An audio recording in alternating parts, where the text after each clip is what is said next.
What you say can affect your ears. Bago pa marinig ng ibang tao ang sinasabi natin, tayo na una nakarinig. So what affect your ears can affect your brain. Therefore, it can affect your entire personhood. Kaya pinag-iingat po tayo ng Biblia sa mga sinasabi natin because what we say has a very powerful way of becoming true. What we say has a powerful way of becoming believed by us. Kaya kung yung mga sinasabi natin, kahit hindi natin paniniwalaan sa simula, nagsisimula nating mapaniwalaan. At kung yan ay ating laging sinasabi, nagkakatotoo. Hindi man sa realidad, sa labas ng ating katawan, nagkakatotoo sa loob ng ating isip. Kaya maraming sinasabi sa Bible, do not say. Huwag sabihin. At ilan sa mga yan ay ating pagbubulay-bulayan sa mga sandaling ito. Ama namin, salamat sapagkat kayo ay nagtuturo sa amin na mag-ingat. Ayaw niyo kami, Panginoon, na mapahamak. Ayaw niyo na maapektuhan ang aming isip ng maraming lason. Tinuturoan niyo kami kung anong mga marapat na sabihin at hindi. At sa sandaling ito, kami, Panginoon, ay nagpapaturo sa inyo. Kayo po ang maging tagapangaral at dawa kayo po ang siyang maging kaaliwan ng aming puso, lakas ng aming katawan, karunungan ng aming isip. Mangusap kayong may kapangyarihan at maging blessing ang paglapit namin sa inyo. We ask for blessings, O God. Bless us with your words. Bless us with your wisdom. Protect us from all lies and falsehood.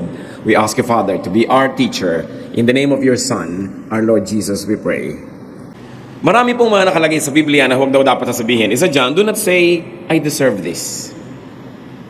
I deserve this good thing. Halimbawa, may malaki kayong bahay, don't say, I deserve this. Meron kayong magandang trabaho, meron kayong kayamanan, don't say, I deserve this. Ang mga tao polite sa inyo, binibigyan kayong regalo, binibigyan kayo ng pag-ibig, don't say, I deserve this. Deuteronomy 9:4. After the Lord your God has driven them out before you, do not say to yourself, the Lord has brought me here to take possession of this land because of my righteousness. No, it is on account of the wickedness of these nations that the Lord is going to drive them out before you. Ano po yung konteksto nito? Ang mga Israelita ay bibigyan ng Panginoon ng lupang ipinangako sa kanila at ipatatalo ng Panginoon yung mga nakatira doon dito sa mga Israelites na dadayo pa lamang. At sabi, kung sakasakaling dumating ang panahon na naging inyo na ang lupain, huwag niyong masasabi-sabing, deserve nyo yon. Matuwid kasi tayo, maka-Diyos kasi tayo, kaya nabigay ito sa atin. Sabi, hindi. Pinapalayas ko yung mga nakatira dyan, hindi dahil mabait kayo, kundi dahil lang mas masama sila. So nakikita po natin na hindi lang dahil binibigyan ng lupa yung mga Israelites is because they were deserving, but because the people who were on that piece of property displeased God all the more than the Israelites. Sabi, huwag niyong sasabihin yan. Sometimes it is not you, but it is them. Pag nananalo tayo, hindi naman dahil kung minsan mabilis tayo, dahil yung kalaban natin sa takbuhan na dapa. Nag-top ka sa exam, hindi dahil ikaw pinakamatalino, dahil yung mga ibang kakompetensya mo, no? Mental blackout pa lang. O kaya absent sila. Kaya nung minsan si Gloria Diaz, tinatanong, paano ka nananalo sa Miss Universe? Sabi niya, wala. Magaganda naman kayo lahat, kaya kung sino lang swertehin dyan, yan ang nananalo. Kahit anong gawin mo dyan, wala kang pwedeng gawin para manalo. Sabi kasi total, ang dami mong kalaban, magaganda rin kayo lahat. So kung sinong napagkaisahan na manalo, yun ang nanalo. Hindi ibig sabihin yun na yung pinakamaganda. So don't say, I deserve this. Why not? Because saying and believing you deserve the good thing can make you proud. I deserve this. It can make you insensitive to other more deserving people or to those who are equally deserving or to those who are almost deserving, but then you become insensitive to them and say, I am the one who deserves this. To say and believe that you deserve a good thing can make you unkind to those who do not deserve it. Kaya tuloy pagka naging meron na tayong ganong klaseng feeling na ako ang meron nitong karapatan, nagkakaroon tayo ng lisensya na hindi maging mabait, na hindi maging mabuti. Kasi sinasabi natin, they don't deserve it, I deserve it. So ako ang dapat guminhawa, ako ang dapat ganito, ako ang dapat ganyan. Ganyan kumisan sa pamilya. Kung ikaw yung kumikita ng mas malaki, you deserve it. Ikaw na you deserve na pumili ng papanooran ng TV channel. You deserve na pumili ng kakainin ninyo.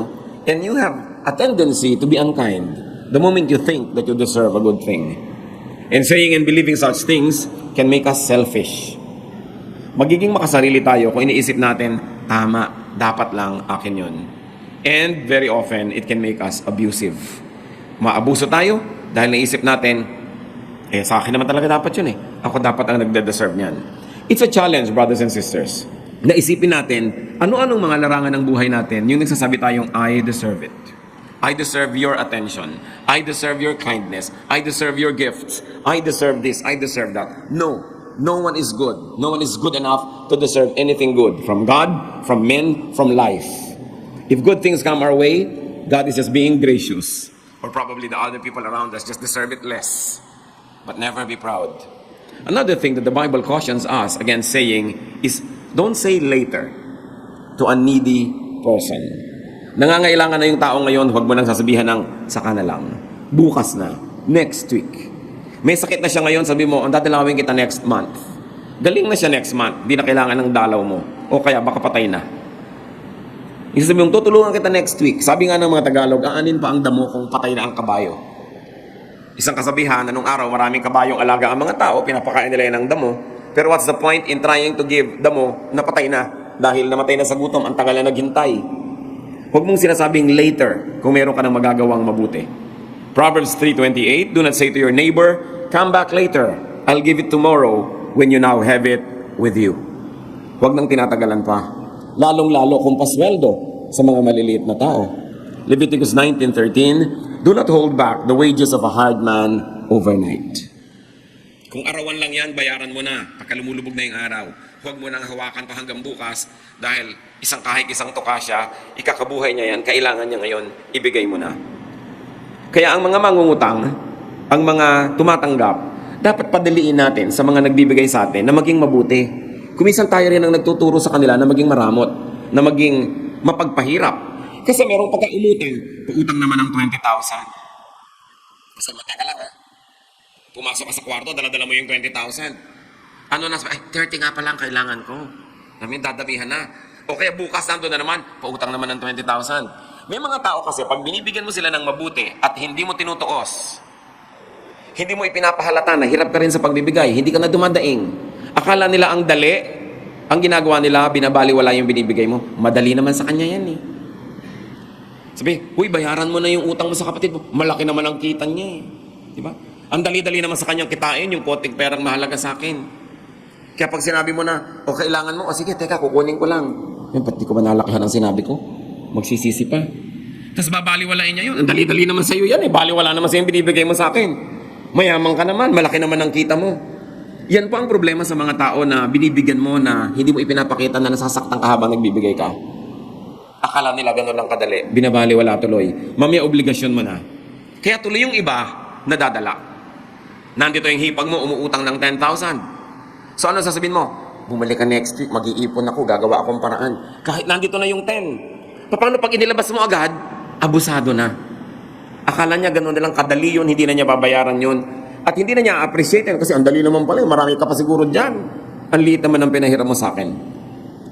You know, these people who are borrowers or recipients who are not good at heart, make other people who are good, bad. Tayo rin ang nagtuturo sa mabuting puso na sumama. Tayo ang nagtuturo sa mga palabigay na maging maramot din.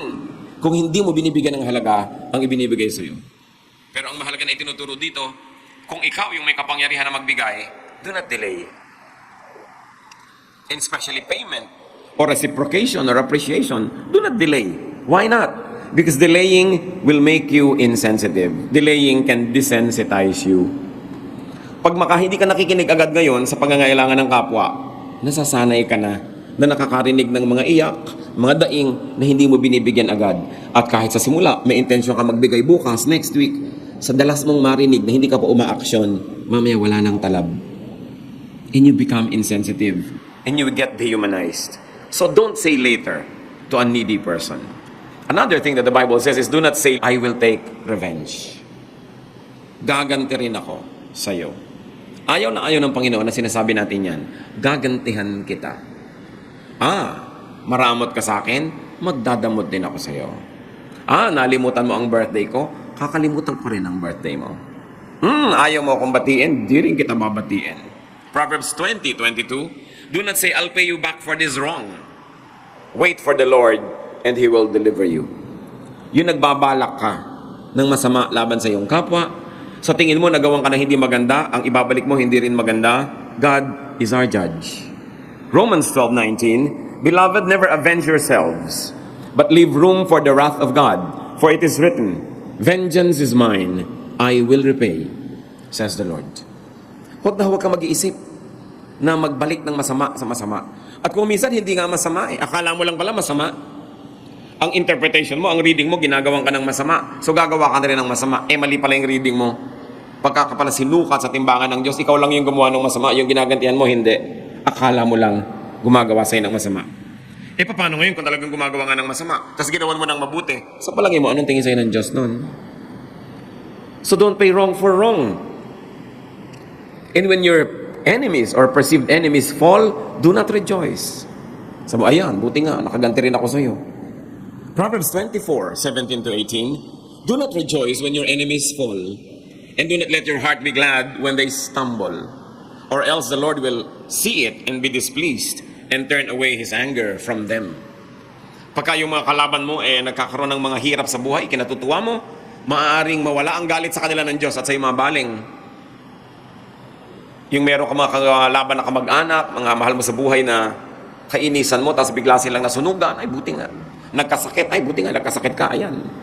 Nakikita ng Diyos ang lahat ng ating iniisip. At pag lagi natin ginawa yung ganyang pagsasalita, nagiging habit. Ang habit nagiging character. The Lord's justice is best. Kung sa palagay mo, ikaw ay naatrasuhan, masama ang ginawa sa'yo, ipasa Diyos. Yun naman kung naniniwala kang may Diyos. Pero sabi tayo ng sabi, naniniwala tayong may Diyos. Hallelujah, praise God. If God wills, yung mga bukang bibig natin, pero nakikita ba yan sa ating pananaw? Lalong-lalo kung sa tingin natin, tayo ay nagawa ng mali. Ayaw ng Diyos ng mali. At siya ang magtutuwid nun. The Lord's justice is exact. It is timely. And very importantly, the Lord's justice is reformative. It is seldom destructive. Pag umandar ang katarungan ng Diyos, nagtutuwid lang. Hindi naninira. Nagiging masakit lang kasi liko ka, tinutuwid ka, masakit. Pero hindi ka talaga sinasadyang saktan o sirain. Pero merong mga tao sadyang nananakit. Sasaktan ko ang loob mo. Pagsasalitaan kita ng masama, o kaya di kita papansinin, masasaktan ka rin. Yung nananakit ka, alam yun ng Panginoon. Hayaan mong siya ang kumilos. Kung merong dapat ituwid, siya ang dapat natuwid. Siya ang dapat magtuwid doon. Because avengers can overdo it. Alam ba natin ang ating hangganan bilang mga tao kung hanggang kailan sapat na ang ginagawa natin paghihiganti? Because vengeance is addictive. Pag nakita mong nakakasakit ka ng kapwa na gusto mong saktan, lalo kang ginaganahan. At mas dinadagdagan mo ang pananakit. Alam mo ba kung kailan titigil? Avengers can abuse. And they can destroy the other person as well as themselves. Hindi ka pwedeng sumira ng isang tao, kalaban mo man siya, na hindi ka masisira din.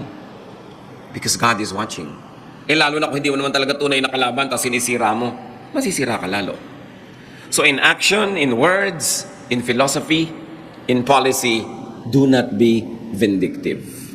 Huwag vengador. Huwag palagante.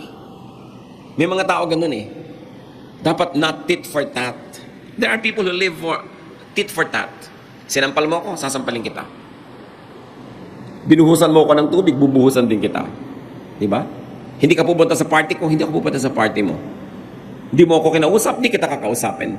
Silence for silence, anger for anger, tampo for tampo, betrayal for betrayal, hurt for hurt. This is not the way of God. Kailan natin i-apply sa buhay ang lahat ng verses na nadidinig natin sa tagal ng panahon? Kailan natin i-apply sa buhay ang lahat ng bunga ng mga panalangin or the objects of prayer? Ang mga nadidinig nating magagandang kanta sa pang-araw-araw ng buhay, sa pakikitungo natin sa ating kapwa, sa pakikitungo natin sa ating pamilya, sa ating mga katrabaho, mga mahal sa buhay, mga kaibigan. Pero pag vengador ka, palaganti ka, ang ginagawa mo noon, hindi lang sila sinisira mo, pati ikaw. Sapagkat sabi sa Biblia, pag hindi ka nagpapatawad, hindi ka rin papatawarin ng Diyos. You burn the bridge over which you too must pass. Kaya ang bilin ng Romans 12:10, love one another with mutual affection. Outdo one another in showing honor. Magpaligsahan kayo ng pagbibigay ng parangal sa isa't isa. Hindi magpapataasan kayo, magpapaligsahan kayo ng payabangan, patigasan ng puso, patapangan, palakihan ng sugat na lilikhain sa puso ng kapwa. Hindi yan ang paligsahan na itinuturo sa atin ng Bible, kundi magpaligsahan sa paggawa ng mabuti. Do not say the good old days. Ecclesiastes 7:10, do not say, why were the old days better than these? For it is not wise to ask such questions. Hindi lang pala sa panahon natin tayo nagre-reminisce sa mga good old days, the good old days. Mabuti pa nung araw, mura ang gasolina. Mabuti pa nung araw, mura ang ganito, mura ang ganon. Panahon pa ni Solomon, libong taon na, meron na rin ganong tendency ang mga tao na pag-isipan, mabuti pa nung araw, mabuti pa nung araw. Sabi, huwag nga kayong ganyan, sabi ni Solomon, hindi mabuti, hindi katinoan na itanong ang ganyang mga tanong. Why? Because you would be blind to today's blessings. And if you became blind to today's blessings, you would be unhappy. Katulad ng sabi ni Percy Bysshe Shelley, we look before and after and pine for what is not. Wala kang tinignan kundi yung nangyari na o yung mangyayari pa lang at ang hinahanap mo yung wala. Hindi mo natitingnan yung ngayon. Days are generally better. Life improves. Nung araw, kahit may pera ka, appendicitis lang, mamamatay ka. Pagka ngayon ina-x-ray yung mga mummies na mga pharaohs, namatay sila kumisan dahil lang sa namamagang ngipin, na-infect ang mga bagang. Nakikita nila, ito ay kinamatay ng pharaoh na to. Bisan walang kakwenta-kwentang pagkakapilay, sapagkat wala silang surgery, kinakamatay. Nung araw, ang mga Roman emperors, para lumamig yung mga kwarto nila, nagpapahakot sila ng mga tipak-tipak ganggang bahay ng mga yelo sa Alps. Ibinababa ng bundok, dinadala sa City of Rome. Ang liit na pagdating, hanggang suntok na lang. Ngayon, kahit na ordinaryo ka lang nakawani, nakakapag-aircon ka. Kahit nga walang-wala ka, pumasok ka lang sa mall, lumalamig na yung katawan mo. Daig mo mga Roman emperors. Nung araw, kahit ng mga emperor, magbabiyahe, pupunta lang sa kabilang bansa, 3 buwan.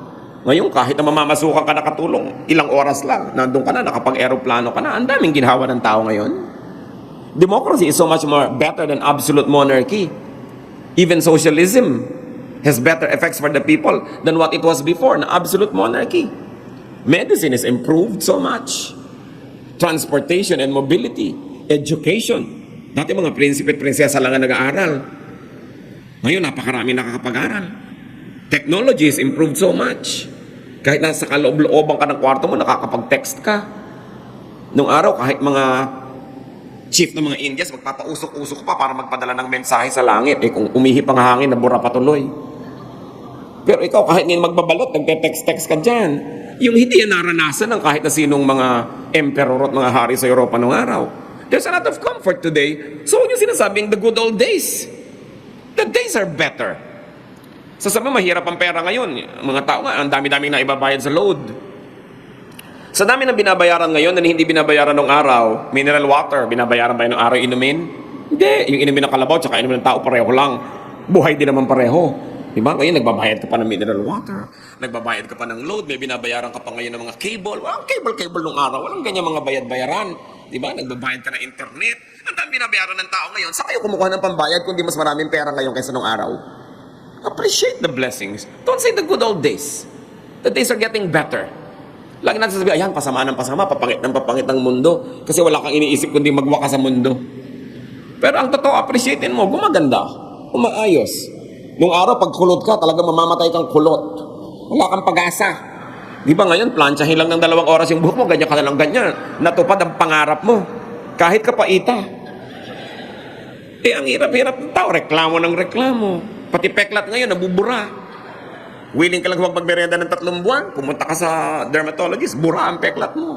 Ang ngipin na itatanim, hindi ka pwedeng mamatay ng bungi. Tulad ng araw, nabungi ka na, sorry, mamamatay ka ng bungi. Pwede ka magpatanggal, magpakabit ng nunal. Maraming pwedeng gawin ng tao, so magpapasalamat tayo. Don't say, the good old days. God is making life better and better. You should have the eyes to see it. Kailangan nakabukas ang mata mo para hindi ka reklamo ng reklamo. Do not say, I am only a woman, I'm only a man, I'm only poor, I'm only an ordinary person, I'm only a child. Pag binalikan natin si Jeremiah, nung siya inappoint ng Diyos na maging propeta, ito ang sabi niya sa Jeremiah 1:7-8. But the Lord said to me, do not say, I'm only a child. You must go to everyone I send you to and say whatever I command you. Do not be afraid of them, for I am with you and will rescue you, declares the Lord. So, huwag sabihin bata ka lang. Huwag ka magdahilan dyan. Huwag mo sasabihin ganito ka lang, ganon ka lang. Pati si Timothy, isang batang pastor, sinabihan siya ni Paul, 1 Timothy 4:12, don't let anyone look down on you because you are young.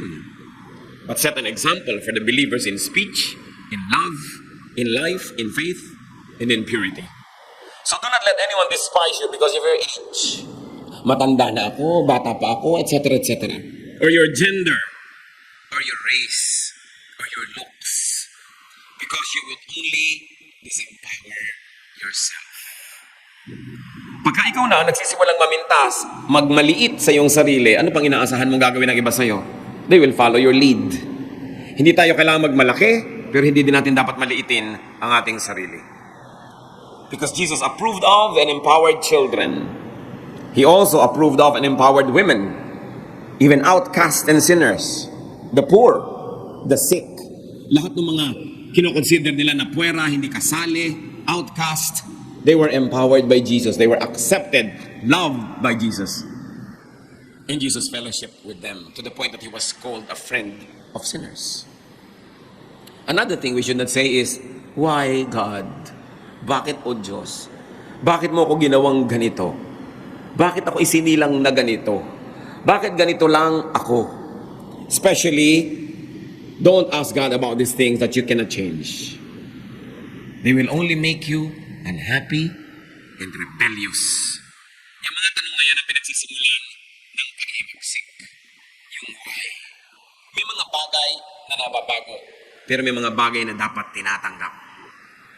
Romans 9:20, but who are you, O man, to talk back to God? Shall what is formed say to him who formed it, why did you make me like this? Sabi, ikaw lang yung palayok, ginawa kang ganyan, ba't ka nagtatanong kung ba't ka ginawang ganyan? Ginawa kang ganyan, magpakaganyan ka, kasi ginawa kang ganyan eh. And be the best palayok that you can be. Ginawa kang ganito, be the best version of what you are.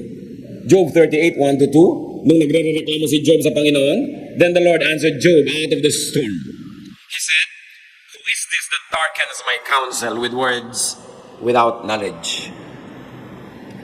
Marunong si Job, batalino, mayaman, pero compared sa karunungan ng Diyos, baliwala ang alam niya. So sabi ng Panginoon, sino ito na nagmamagaling? Akala mo mas marami pang alam tungkol sa akin at kesa sa akin? Ba't ka nagre-reklamo sa hinayaan ko mangyari sa buhay mo?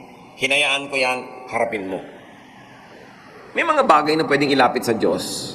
Dahil mahal tayo ng Diyos, kaibigan tayo ng Diyos. Pero hindi ko mo kaibigan, hindi na siya Diyos. So may mga bagay na dahil Diyos siya, huwag ka na lang kumibo dahil Diyos siya. May mga bagay, pwede ka magpakiut, lumapit, umungot-ungot. Pero dapat alam mo kung kailan mo inilalagay yung sarili mo sa lugar. Ginagalang mo siya. Kahit ang tatay nyo nakikipagkaibigan sa inyo, nagbibiroan kayo, pero may hangganan ng mga biroan na yan. Hindi mo siya pwedeng itratong talagang parang kababata mo dahil hindi. Kahit anong pagpapanggap mo, hindi mo siya kababata. Kung ang mga boss ninyo sa opisina, ang inyong mga superior, nakikipagkaibigan, mabuti ang turing sa inyo, yes, makipagkaibigan, pero huwag kayong lilimot na may hangganan yon.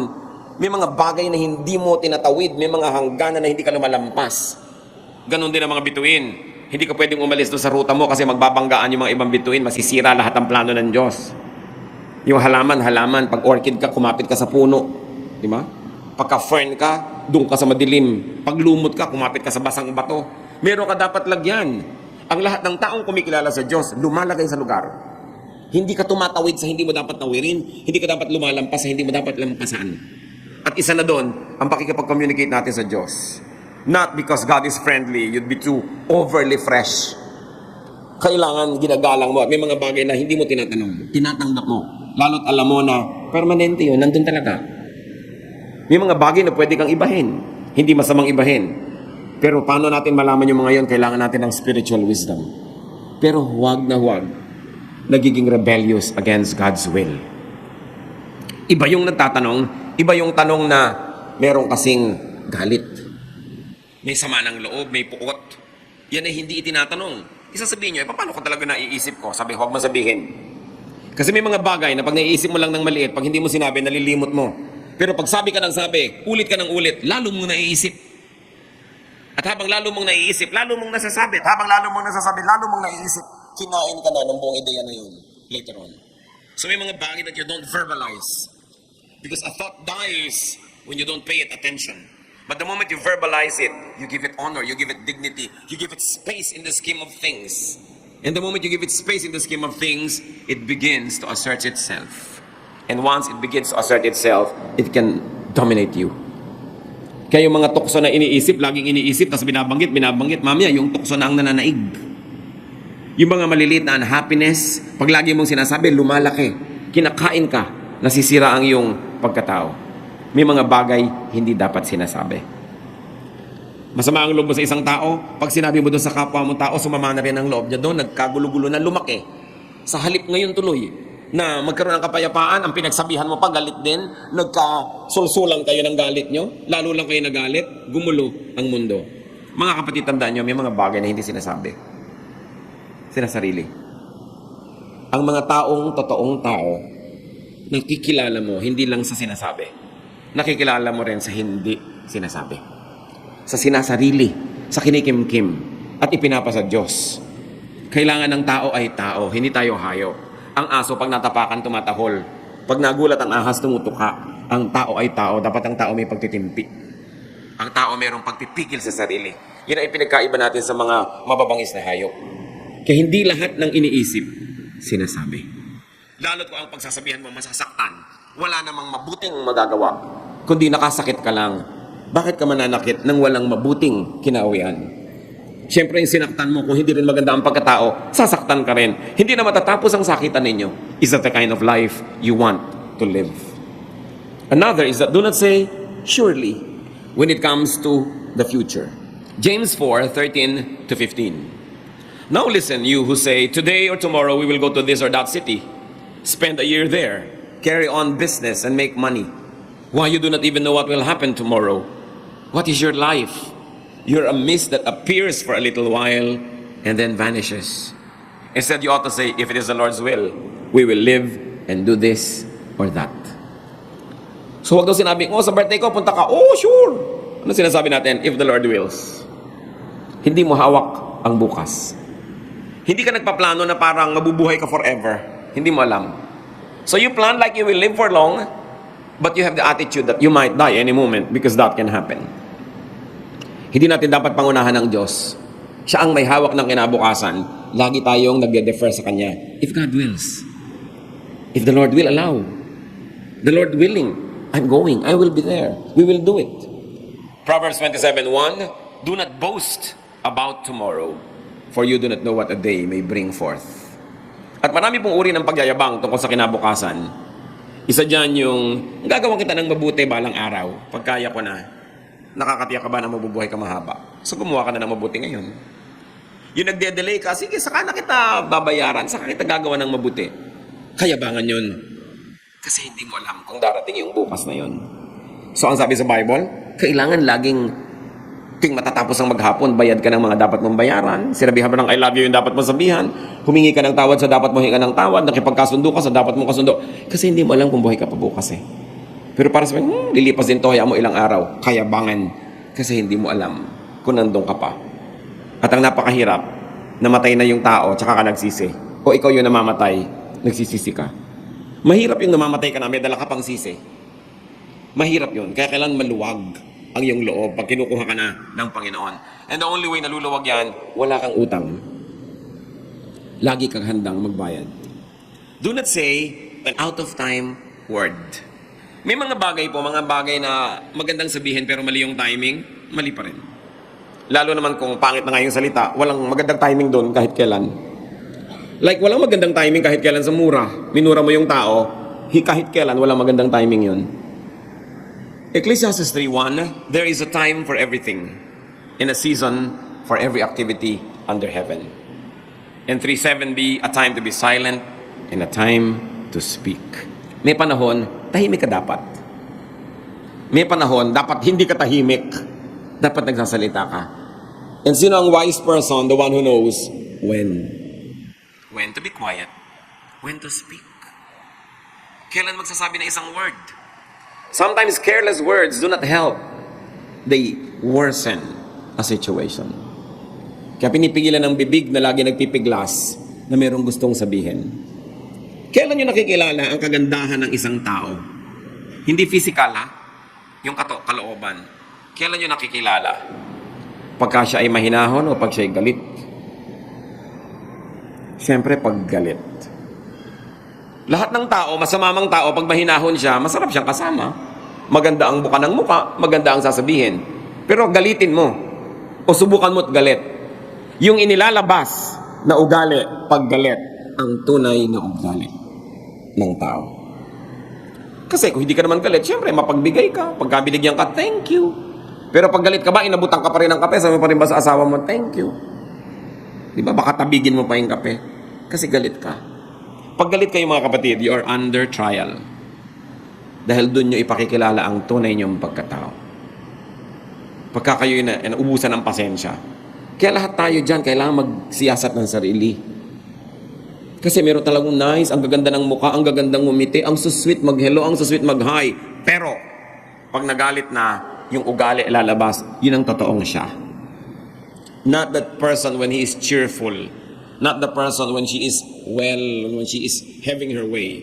But when things go wrong, that's when the real personality comes out. Kaya marami pong mag-asawa. Dalawa lang ang nangyayari habang tumatagal ang panahon. Lalo mong namamahal. Kasi nakikita mo ang kanyang asal sa oras ng kagipitan. Sa oras ng hirap. Sa oras na nakakagalit. Sa oras ng gutom. Sa oras ng pagod. Lumalabas yung tunay na tao. At kung maganda yung lumalabas, lalo mo namamahal. Pero tuwing nagkakaroon ng hirap, gutom, pagod, ang pangit ng lumalabas na ugali, unti-unting natutungkab yung pag-ibig mo sa kanya. Kung patong-patong na bricks na matibay, unti-unting nababawasan, nayayanig, hanggang mamaya gigising ka na lang isang araw, hindi mo na pala mahal. Kaya may mga mag-asawa naghihiwalay sa naipon na nakitang kapangitan ng ugali. Wala nang maapuhap, wala nang makapang mabutit maganda na pangahawakan para manatili pa. Mas nananaig yung mga nasaktan ka, na inis ka, na offend ka, kesa sa ikaw ay na-cherish, na mahal, na nourish. Kaya may mga naghiwalay. Akala nyo automatic yan, mag-asawa na kayo, forever kayo na, magkaibigan kayo, kayo na talaga? No. Kasi nagkakakitaan kayo ng ugali. At doon sa mga panahon na yon, ang lakas ng withdrawal. Pag gumagawa ka ng mabuti, may deposit. Pero gumagawa ka ng masama, may withdrawal. Anong natitira? May balance ba? O wala? Ang maganda niyan mga kapatid, tayo yung mga tao na merong karapatan at merong kakayanan na kontrolin ang ating ugali. Kasi hindi tayo hayop. Kaya sabi, be transformed by the changing of your mind. Kung may track record ka na lagi ka na lang may nakakagalit, lahat lang ng nakasama mo sa trabaho, nakaaway mo, tapos sasabihin mo, binubutasan nila ako, pinagkakaisahan nila ako. Sobra naman, kahit saan ka na lang pumunta, ikaw yung pinagkakaisahan. Sobra kang star, nag-uusap-usap lahat ng kumpanya. Para pag dumating ka doon, pagkaisahan ka. O talagang ikaw ang humahanap ng gulo. Halos lahat ng kaibigan mo, ang ending, kaaway mo in the end. Huwag mo nang sisihin pag mahigit 3 na sila. Baka ikaw na yun. Kung isa, pwede pa sabong masama siya, kaya kami nag-aaway. 2, masama siya, kaya kami nag-aaway. Pero pag 3, 4 na, mag-isip-isip ka na dahil may common denominator sa problem and it's you. Kaya titingnan natin, ano ba yung ginagawa ko? Paano ba ako nagsasalita? Paano ako nananahimik? Paano ako kumikilos? What was appropriate to say 1 second ago no longer is. And hurts the feelings rather than helps its cause. Pag may dapat kang sabihin, lampas na. Timing is very important. And you know what is most important na i-time? Sorry. Mas madali, mas mabilis, mas maaga, mas umuusok, mas mainit yung sorry, mas tama. Pero kung minsan nahuli lang yung sorry ng a few minutes, wala nang talab. Dapat mabilis tayo magsabi ng sorry. I'm sorry, I was wrong. Mabilis. Pero hindi arte. Taos puso. Pag lumampas yung pagkakataon, wala na eh. Tapos na. Time is very important. So it's not really just do not say, but what the Bible is really telling us is do not think this way. Pag sinabi mga kapatid, do not say it, hindi lang do not say, ang ibig sabihin, huwag kang ganyan mag-isip. Ganyan ka kasi mag-isip, ganyan tuloy na sasabi mo. So pag sinabing, huwag mong sabihin yan, ang totoong sinasabi, huwag kang mag-isip ng ganyan. Baguhin ang paraan ng pag-iisip. Kung paano ka nag-iisip, nalalagay sa puso mo ang lahat at mula dyan lumalabas sa mga salita. Matthew 12:34. For out of the abundance of the heart, the mouth speaks. Kung anong laman ng puso, inilalabas ng bibig o ipinapakita ng katawan sa aksyon. At kung yun ang lumalabas sa ating bibig o aksyon, yung hindi maganda, yung nagpapalayo sa mga tao sa atin, nakakaaway tayo, dapat palitan ng laman ng puso. Hindi lang dapat palitan at pagandahin ang bokabularyo.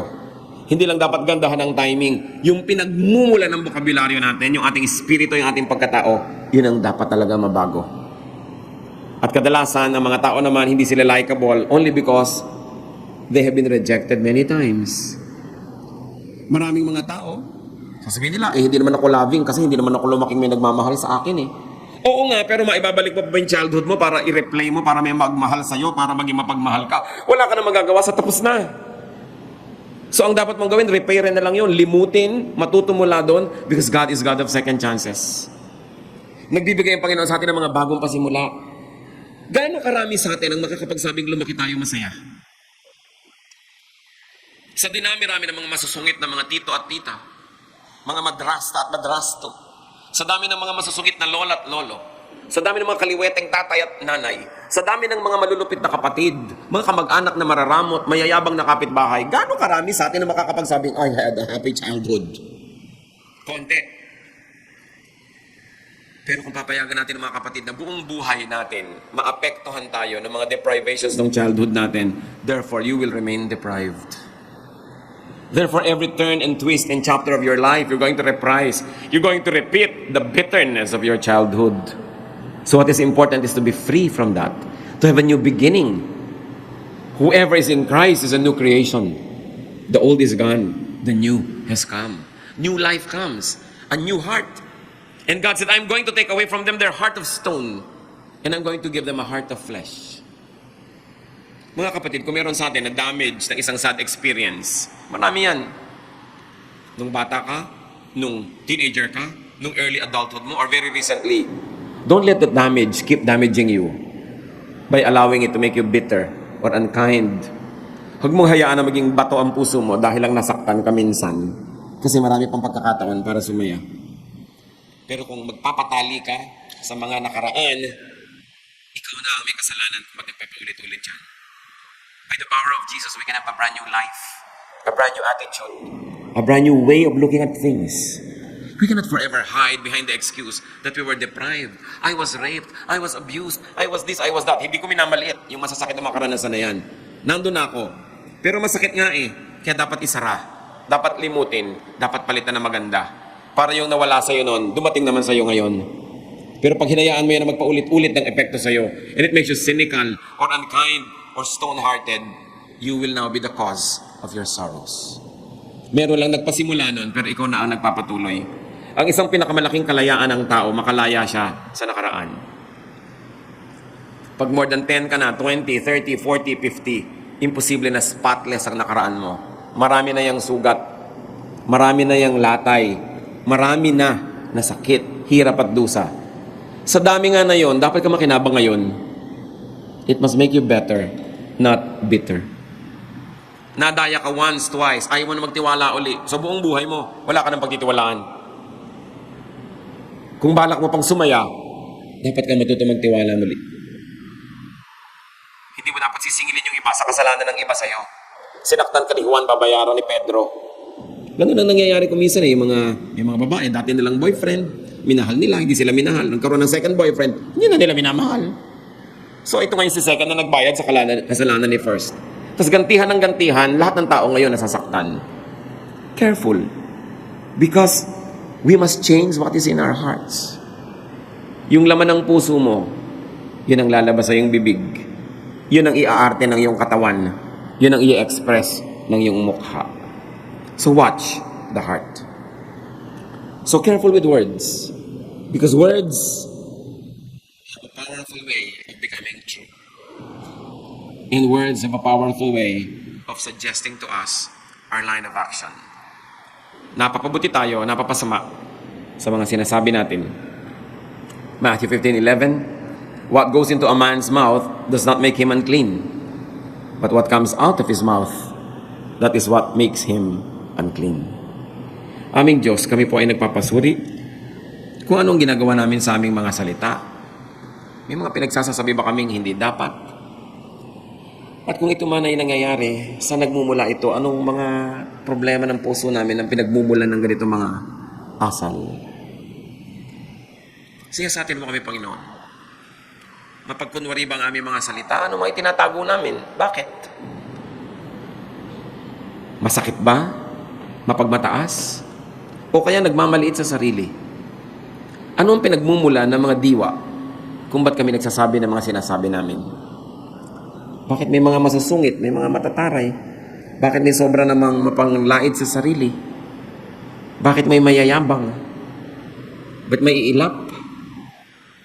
Lahat kami, Panginoon, alam mo, biktima ng marami mga hirap sa buhay. At ang aming dalangin, kumilos kayo para makalaya kami. Na sa aming bibig, sa aming salita, hindi lang yung salita ang mapansin.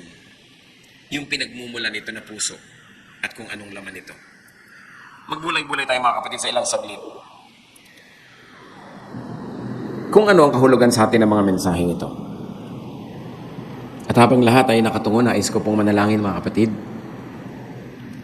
Kung sino man sa atin ngayon, ang alam nyo may mga nakaraan, may nangyari sa nakaraan na masakit, mahirap. At patuloy itong umaapekto sa inyo. Umaapekto sa inyong pakikitungo sa inyong kapwa, sa inyong pagpapahalaga sa sarili, sa pagtingin sa hinaharap. If you have been hurt, you were damaged, if you had been neglected, inapi,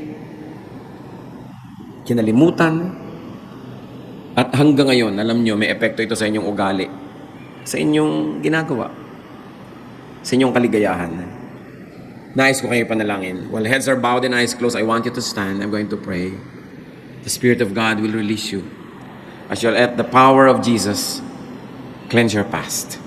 Praise God for you who stand and say, Lord, may mga karanasan ako noong araw na hanggang ngayon, multo pa sa buhay ko. Hanggang ngayon, nagpapahirap sa akin. Hanggang ngayon, umaapekto pa sa ugali ko. Hanggang ngayon, nagiging dahilan na aking mga takot, mga hirap. It's not an accident that you're here today. It's a date with God who wants to set you free. Just stand and pray silently. Kayong mga tumayo na, purihin ang Diyos sa inyong paglapit sa Kanya. Lahat ng lumalapit sa Panginoon, hindi niya kahit kailan tatalikuran o kakalimutan. Silently, ask God to heal your heart. And silently also forgive people. Kung sino man ang mga pinagkakasamaan nyo pa ng loob, may malalalim kayong mga hinanakit, galit, patawarin nyo na ngayon para kayong makalaya. May the power of God be in your hearts so that you may be powerful to forgive. Lord, empower your people to forgive. Thank you for the spirit of humility that people stand and admit that they need you, that there's a wound that has to be healed, na mayroong dapat gamutin. Makipagniig kayo sa Diyos, mga kapatid, ng ilang saglit. Humingi ng tawad sa mga kasalanan na nagawa dahil dito sa mga hinanakit at galit na ito sa kapwa. Humingi ng tawad sa kakulangan ng pagtitiwala sa Diyos. Magpatawad. Panginoon, sa pagtayo ng iyong mga anak na ito, kinikilala ang isang katotohanan na kayo'y nanggagamot. At tumatayo ang mga anak mo para magpagamot sa inyo. Higit sa amin, kayong nakakaalam ng lahat ng pinagdaanan naming lahat. Lahat ng mga hirap, mga sakit. Lahat ng naranasan namin, Lord, na pananakit ng kapwa, pang-aapi, pagtataksil, rejection, deserting us, O Lord, in times of needs. Iba't ibang kwento. Pero isa lang ang storya. Na may mga taong gumawa ng hindi dapat gawin, o kaya hindi gumawa ng dapat nilang gawin sa amin. At dahil diyan, nasaktan ng kalooban na yung mga anak, nagkaroon ng mga malalalim na sugat. Panginoon, sa pangalan ng Panginoong Jesus na yung anak, sa kapangyarihan ng dugo ni Jesus, sa kapangyarihan ng iyong Espiritu, we declare restoration unto your people.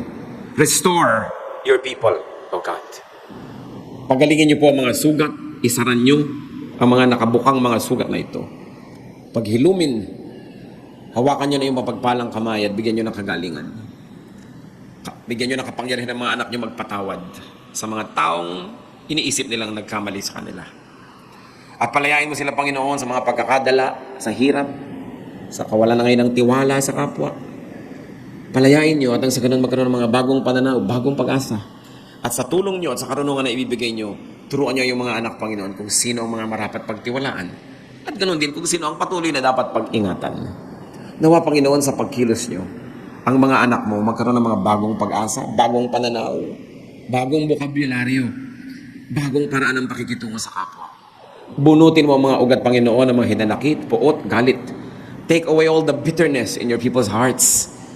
Take away the heart of stone and replace it with a heart of flesh, so that we may all love again, and we may be loved by you and by others, and that we may dispense love instead of hatred, goodness instead of evil, that we may be agents of your goodness, ambassadors of your holiness. Bless your people, O God. We thank you, we honor you, in the name of your Son, Jesus. Magsiupo kayo at ang lahat manatili sa pagkakayo ko sa diwa ng panalangin. Patuloy tayo humingi sa Ama ng mga katuruan. Application ng mga napag-aralan natin ito.